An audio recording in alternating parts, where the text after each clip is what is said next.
বিশ্ব সংবাদ 24 আপনাকে স্বাগতম। এই চ্যানেলে আমরা তুলে ধরি দেশ বিশ্বের সর্বশেষ খবর, ব্রেকিং নিউজ, রাজনীতি, আন্তর্জাতিক সংবাদ, খেলাধুলা, বিনোদন, প্রযুক্তি, শিক্ষা এবং গুরুত্বপূর্ণ সমসাময়িক বিষয়। প্রথমেই শুনে নেব হেডলাইন্স। দিল্লি থেকে মুখ খুলবেন হাসিনা, ব্ল্যাকআউট ঢাকায় সম্প্রচারে নামলেই আইনি খাড়া। জাতীয় স্বার্থ রক্ষায় সীমান্তে 250 চীনা হাউটসার মোতায়েন পাকিস্তানের, কড়া বার্তা ভারতের। 5 তলার বাড়ির সমান রকেট আছড়ে পড়ল চাঁদের মাটিতে, নতুন গহরের সৃষ্টি হলো চন্দ্রপৃষ্ঠে। এখন আর দিদির ছবির দর নেই, কবিতা শোনার লোকও নেই, মমতার রয়্যালটি ষড়যন্ত্র আশঙ্কায় হাসির রোল অধীরের। ওয়ার্ডগঞ্জ থানায় আচমকা হানা মুখ্যমন্ত্রী, পুলিশের শীর্ষ কর্তাদের চোখ কপালে তুলে কি করলেন তিনি? বিছানায় অঘোর ঘুমোচ্ছিলেন বৃদ্ধ, মাথার কাছে ফনা তুলল বিশাল গোখরো, তারপর ভাইরাল ভিডিওয়ে হইচই।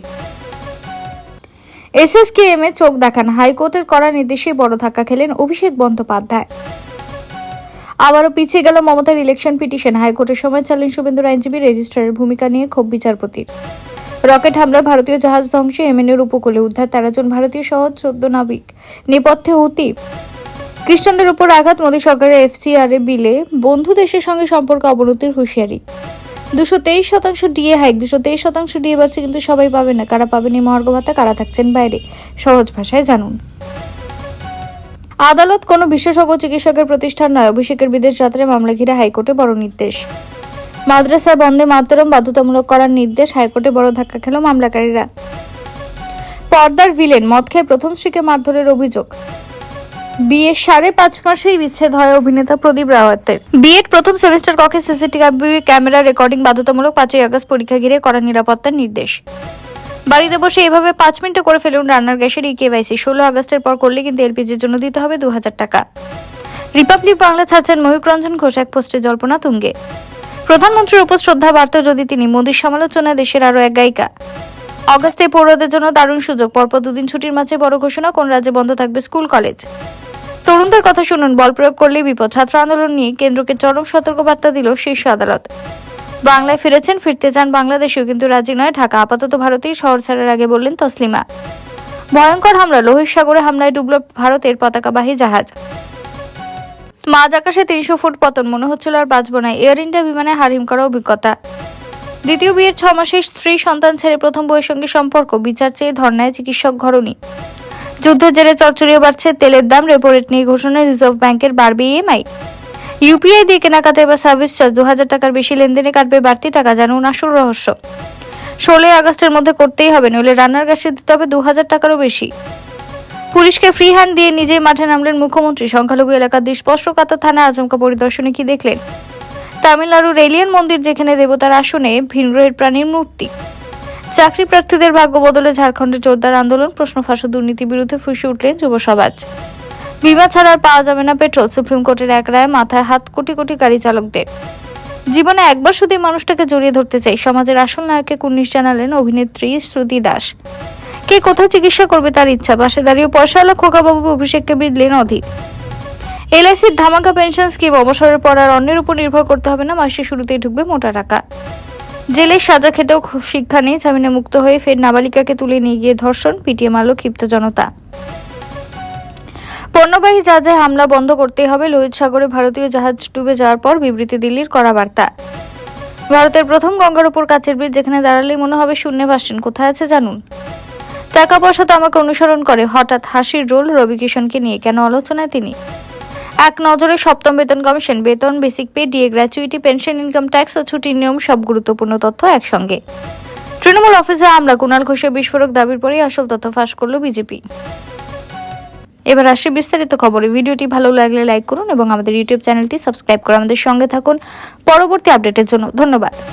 মঙ্গলবার হরমুজ প্রণালীর কাছে আরেকটি পণ্যবাহী জাহাজে ক্ষেপণাস্ত্রের আঘাতে ক্ষতিগ্রস্ত হয়েছে বলে খবর। এই জাহাজের কর্মীরা জাহাজ ছেড়ে নিরাপদ স্থানে সরে যেতে বাধ্য হন, তবে একজন নাবিক এখনো নিখোঁজ বলে প্রকাশিত খবরে দাবি। আমেরিকা ইরান সংঘর্ষের মধ্যে আবার ইয়েমেন উপকূলে আক্রান্ত পণ্যবাহী জাহাজ। মঙ্গলবার কেন্দ্রীয় বন্দর, জাহাজ পরিবহন ও জলপথ মন্ত্রী সর্বানন্দ সোনোয়াল জানিয়েছেন, এমএসভি ফৈজি নুরে উলিয়া নামে ভারতীয় জাহাজটি রকেট হামলায় ক্ষতিগ্রস্ত এবং শেষ পর্যন্ত ডুবে যায়। তবে জাহাজে থাকা 14 জন নাবিককে ইয়েমেনের উপকূলরক্ষী বাহিনী নিরাপদে উদ্ধার করেছে বলে জানান জাহাজ মন্ত্রী। তিনি বলেন, উদ্ধার হওয়া নাবিকদের এদের মধ্যে 13 জনই ভারতীয়। কোনো সেনা বা সশস্ত্র গোষ্ঠীর নাম না করে সোনোয়ালের মন্তব্য, নিরস্ত্র পণ্যবাহী জাহাজের উপর হামলা চালানো হয়েছে, এমন হানাদারি নিন্দনীয়।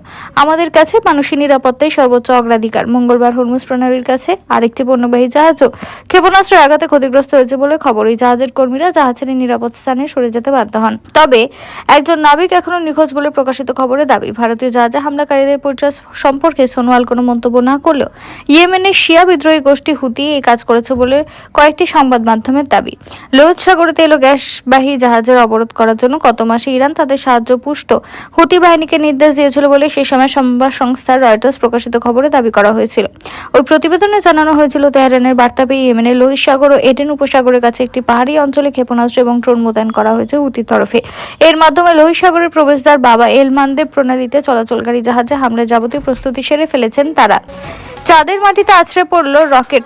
ধনকুবের ইলন মাস্কের সংস্থা স্পেস এক্স এর ফ্যালকন 9 রকেটের অংশ বিশেষ সজোরে আছড়ে পড়েছে চাঁদের বুকে। এতে পৃথিবীর কোনো ক্ষতি হওয়ার সম্ভাবনা নেই, তবে চাঁদের মাটিতে নতুন একটি গ্রহ সৃষ্টি হচ্ছে। 5তলা বিল্ডিং এর সমান রকেটের অংশটি আছড়ে পড়েছে চাঁদের মাটিতে।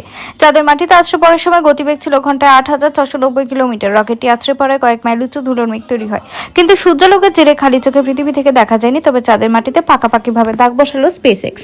আমেরিকান মহাকাশ গবেষণা সংস্থা নাসা জানিয়েছে, রকেট আছড়ে পড়া তাদের মাটিতে 60 ফুট চড়া এবং 12 ফুট গভীর নতুন গহ্বর তৈরি হয়েছে। রকেট আছড়ে পড়ার আগে এবং পরের অবস্থার ছবি প্রকাশ করা হবে বলে জানিয়েছে তারা। ভবানীপুর ভোট মামলা ঘিরে নতুন মোড়, নথি না পৌঁছানোর রিপোর্ট তলব আদালতে, দ্রুত নিষ্পত্তির আর্জি মমতার।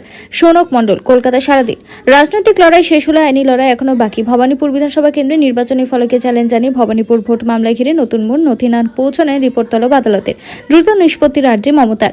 ভবানীপুর ভোট মামলা ঘিরে নতুন মোড়, নথি না পৌঁছানোর রিপোর্ট তলব আদালতে, দ্রুত নিষ্পত্তির আর্জি মমতার শিবিরের। পশ্চিমবঙ্গ রাজ্য সরকারি কর্মচারীদের আর্থিক মানোন্নয়ন এবং ভবিষ্যৎ সুরক্ষার কথা মাথায় রেখে সপ্তম বেতন কমিশন কার্যকর হওয়ার সম্ভাবনার বিষয়টি বর্তমানে অত্যন্ত প্রাসঙ্গিক একটি আলোচনা। বিগত বেতন কমিশনের সুপারিশগুলি কার্যকর হওয়ার পর বেশ কিছু বছর অতিক্রান্ত হয়েছে, যার ফলে রাজ্যের লক্ষ লক্ষ কর্মচারী অবসরপ্রাপ্ত কর্মীরা নতুন করে বেতন বৃদ্ধির আশায় দিন গুনছেন। আগামী দিনে রাজ্যে যখন এই নতুন সপ্তম বেতন কমিশন বসে তার সুপারিশগুলি চূড়ান্ত করবে, তখন কর্মীদের প্রাপ্ত বেতন, বেসিক পে, মর্গ ভাতা বা ডিএ, গ্র্যাচুইটি এবং পেনশন কাঠামোতে ঠিক কত অঙ্কের বৃদ্ধি হতে পারে তা নিয়ে স্পষ্ট কৌতূহল রয়েছে। পাশাপাশি ইনকাম ট্যাক্স এবং ছুটি নিয়মের ক্ষেত্রে বড়সড় পরিবর্তনের সম্ভাবনা উড়িয়ে দেওয়া যায় না। আজকের এই বিশেষ প্রতিবেদনে আমরা সম্পূর্ণ নতুন দৃষ্টিকোণ থেকে বিশ্লেষণ করব যে এই নতুন সপ্তম বেতন কমিশন এলে সংখ্যা তত্ত্বের বিচারে কর্মীদের হাতে ঠিক কত টাকা অতিরিক্ত আসতে পারে এবং তার সার্বিক প্রভাব কেমন হবে।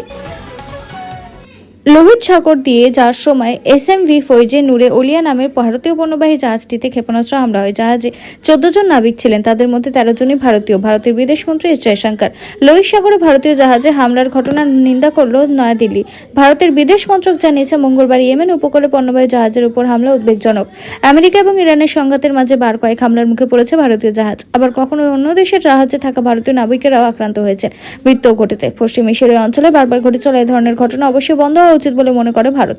বিদেশ মন্ত্রক বিবৃতি দিয়ে হামলার বিষয়টি জানিয়েছে। নয়াদিল্লির মতো অঞ্চলে বাণিজ্যিক জাহাজকে লক্ষ্যবস্তু করা অবশ্যই বন্ধ করতে হবে, যত দ্রুত সম্ভব নিশ্চিত করতে হবে যাতে আন্তর্জাতিক আইন মেনে ওই অঞ্চলের আন্তর্জাতিক জলপথ দিয়ে অবাধে এবং নির্বিঘ্নে জাহাজ চলাচল করতে পারে। ভারতের বিদেশ মন্ত্রক মনে করে বাণিজ্য সচল রাখা অত্যন্ত প্রয়োজন। বিমা বা ইন্স্যুরেন্স ছাড়া গাড়ি চালানো রুখতে এক নজিরবিহীন কঠোর পদক্ষেপের প্রস্তাব দিল দেশের সর্বোচ্চ আদালত। সুপ্রিম কোর্ট পরিষ্কার জানিয়েছে, বিমাহীন যানবাহনের বাড়বাড়ন্ত সামলাতে পেট্রোল পাম্পে গাড়ি বিমার বৈধতা যাচাইয়ের ব্যবস্থা চালু করা হতে পারে। প্রস্তাবিত এই ব্যবস্থা কার্যকর হলে বৈধ ইন্স্যুরেন্স না থাকা গাড়িকে পেট্রোল বা ডিজেল দিয়ে অস্বীকার করতে পারবে জ্বালানি পাম্পগুলি। এই লক্ষ্য বাস্তবায়নে insurance regulatory and development authority of India এবং কেন্দ্রীয় সড়ক পরিবহন এবং মহাসড়ক মন্ত্রককে অবিলম্বে একটি পরীক্ষামূলক পাইলট প্রজেক্ট তৈরির নির্দেশ দিয়েছে আদালত। আগামী 16 আগস্টের মধ্যে দেশের গৃহস্থলী রান্নার গ্যাসের প্রত্যেক গ্রাহককে বাধ্যতামূলকভাবে ইকেওয়াইসি বা আধার সংযোগ সম্পূর্ণ করার নির্দেশ দিয়েছে রাষ্ট্রায়ত্ত তেল সংস্থাগুলি। কর্তৃপক্ষের সতর্কবার্তা, নির্দিষ্ট এই সময়ের মধ্যে বায়োমেট্রিক ভেরিফিকেশন বা ইকেওয়াইসি না করালে তারিখের পর থেকে 14.2 কেজি গৃহস্থ গ্যাস সিলিন্ডার আর সাধারণ ভর্তুকির দামে পাওয়া যাবে না। সংশ্লিষ্ট মহলের দাবি, সরাসরি যোগান বন্ধ না হলেও 16 আগস্টের পর থেকে ইকেওয়াইসিহীন গ্রাহকদের বাণিজ্যিক গ্যাসের দামের অনুপাতে সিলিন্ডার কিনতে হতে পারে। আমেরিকা ইরান যুদ্ধ আদৌ থামবে কিনা সে নিয়ে টানাপোড়েন চলছে, তার জেরে ওঠানামা চলছে আন্তর্জাতিক অর্থনীতিতে। তার মধ্যে রেপো রেট নিয়ে নতুন ঘোষণা করল রিজার্ভ ব্যাংক অফ ইন্ডিয়া। 3 দিনব্যাপী মনিটারি পলিসি কমিটির বৈঠকের পর গভর্নর সঞ্জয় মালহোত্রা জানিয়েছেন, সকলের সম্মতিতে এই সিদ্ধান্ত নেওয়া হয়েছে। রেপো রেট নিয়ে আপাতত অপরিবর্তিত রাখা হচ্ছে রেপো রেট, ফলে বাড়ি গাড়ির ইএমআই বৃদ্ধির আশঙ্কা আপাতত নেই। 2 মাস অন্তর রেপো রেট নিয়ে বৈঠকে বসেন আরবিআই এর মনিটারি পলিসি কমিটি। এই বৈঠকে কমিটির 6 সদস্য রেপো রেট অপরিবর্তিত রাখার পক্ষে ভোট দিয়েছেন। গত বছর ডিসেম্বর মাসে রেপো রেট কমিয়ে 5.25 25% আনা হয়েছিল। এতদিন পর্যন্ত সেটাই বহাল ছিল, অর্থাৎ আগামী 2 মাস পর্যন্ত 5.25% থাকবে রেপো রেট। শীর্ষক আইন জানিয়েছে, বর্তমান পরিস্থিতির কথা মাথায় রেখে আপাতত রেপো রেট নিয়ে কোনো উদ্যোগ নেওয়ার দরকার, বরং যেমন চলছে আগামী 2 মাস রেপো রেট তেমনই থাকবে। 223% হারে মহার্ঘ ভাতা বৃদ্ধির খবর সামনে আসছে এবং সরকারি কর্মী ও পেনশনভোগীদের মধ্যে প্রশ্ন উঠছে, এই সুবিধা কি সবাই পাবেন? অনেকেই মনে করছেন সব সরকারি কর্মীর জন্যই 223% দিয়ে ঘোষণা হয়েছে, কিন্তু বাস্তবে চিত্রটি তেমন নয়। সংশ্লিষ্ট সরকারি বিজ্ঞপ্তিতে নির্দিষ্ট শ্রেণীর কর্মী ও পেনশনভোগীদের জন্য এই হারে ডিএ বা ডিএনএস রিলিফ প্রযোজ্য রয়েছে, তাই আপনি এই সুবিধার আওতায় পড়েন কিনা তা আগে জেনে নেওয়া জরুরি। কোন পশ্চিমবঙ্গ সরকারি কর্মীদের জন্য এই ঘোষণা? এই 223% ডিএ বৃদ্ধির ঘোষণা পশ্চিমবঙ্গ সরকারের নির্দিষ্ট পে স্ট্রাকচারের আওতায় থাকা কর্মী ও পেনশনভোগীদের জন্য প্রযোজ্য। এটি বর্তমানে রোপার আওতায় থাকা সব কর্মীর জন্য একসঙ্গে 223% ডিএ ঘোষণা নয়, তাই নিজের পে রুল বা বেতন কাঠামো অনুযায়ী সরকারি বিজ্ঞপ্তি মিলিয়ে দেখা অত্যন্ত জরুরি।